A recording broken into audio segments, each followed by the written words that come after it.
আগে ছোটবেলায় দেখতাম 1 টাকার দেশলাই কিনলে কাঠি পুরো ভর্তি থাকতো।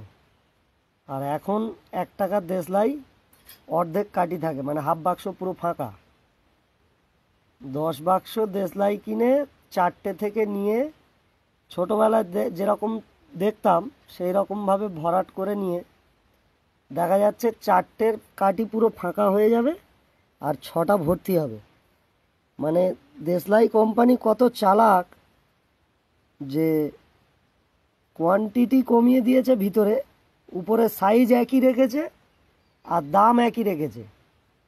মানুষকে কিভাবে বোকা বানানো হচ্ছে।